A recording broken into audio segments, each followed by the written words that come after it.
thanks so much for joining us. Well, a couple of weeks ago, we had here as our guest Gus Bigford, the head of the Massachusetts Democratic Party. This morning, it's equal time for his counterpart, the chair of the Massachusetts Republican Party, Kirsten Hughes. Kirsten, welcome. Thanks. Always nice to see you. Always good to be here. Congratulations on being reelected to the Quincy City Council. Thanks. Tough race, right?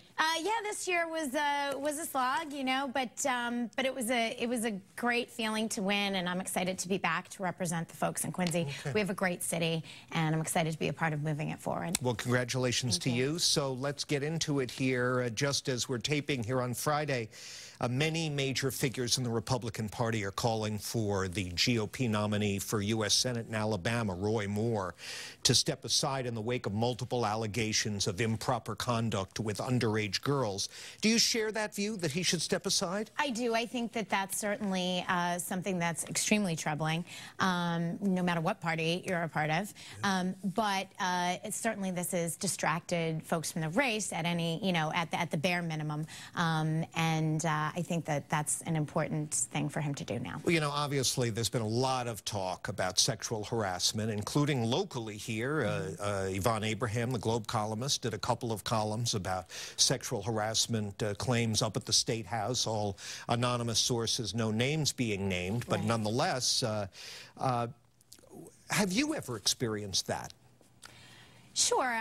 You know, I'm, a woman of a certain age, and I've been in the workplace for a long time now. And what happened?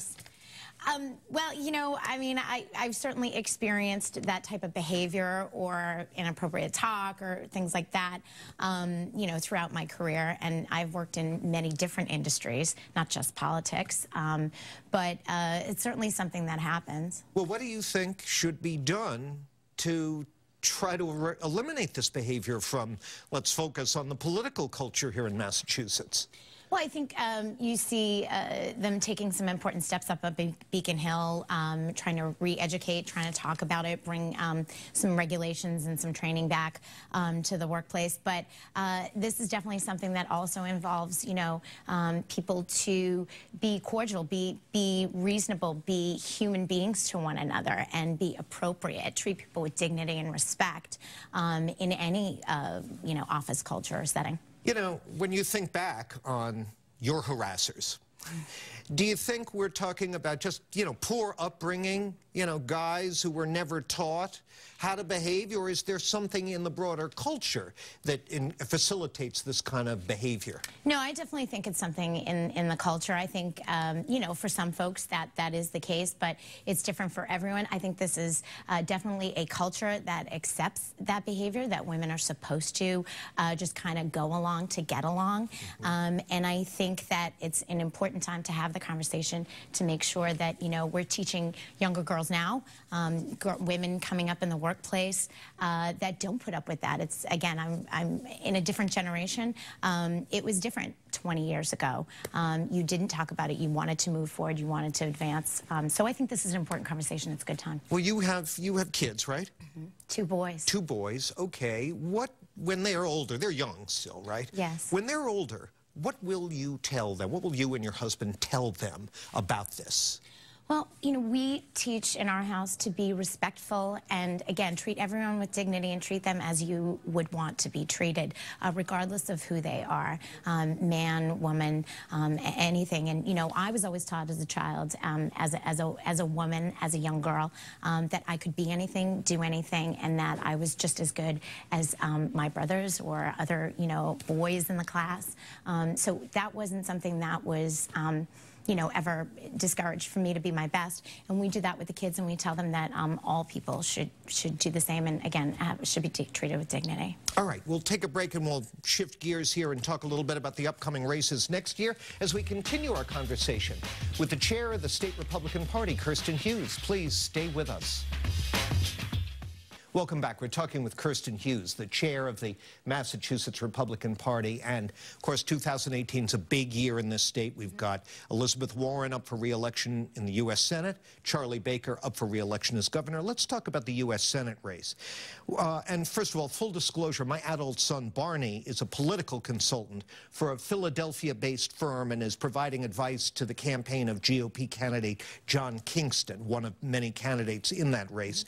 So there seems to be a schism between candidates who are pro-Trump and those who are, if not aggressively anti-Trump, certainly not pro-Trump, let's put it that way. The governor is clearly not pro-Trump. That must be awfully awkward for you as party chair. Well, I think it's important to focus on the things that unite us. And, you know, the main common denominator of all these candidates is that Elizabeth Warren is bad for Massachusetts. She's bad for the nation. She's bad for moving our country forward. She's bad for the middle class.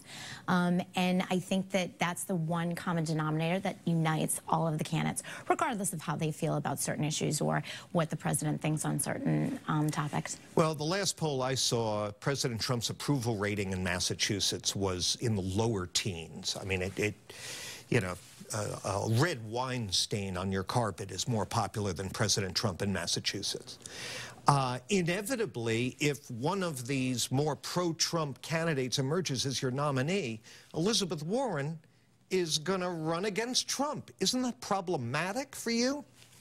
Again, I think it's important, and these candidates, whomever is going to rise to the top and be our nominee, myself, we're going to be talking about Elizabeth Warren's record of voting against the interests of Massachusetts residents, and how, you know, basically the more political she gets nationally, the more it hurts Massachusetts, how her campaign is being, and how her office is being used as basically her sounding board to build a national platform, and that's bad for Mass. I know you have to be neutral as party chair, yes, but truth be told, wouldn't you prefer a candidate who's not closely aligned with Trump? Again, you know, I'm very happy. I know you can't answer that. Yeah. That was one of those questions I just had to ask it, knowing you can't answer.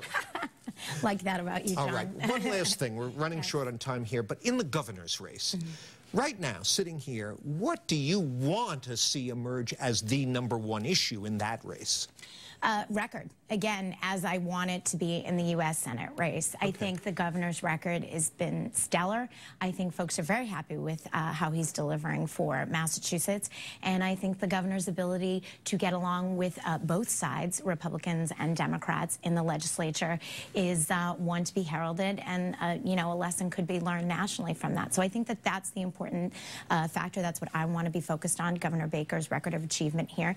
And I think that's what is going to be focused on. Well, races involving an incumbent tend to be a referendum on the incumbent, so you may get your wish. Yes. Thank you very much. Thanks very much, John. Good to be here. Kirsten Hughes, chair of the Mass Republican Party. That's it for me. Now I'm sending it back over to my colleagues for more WBZ News.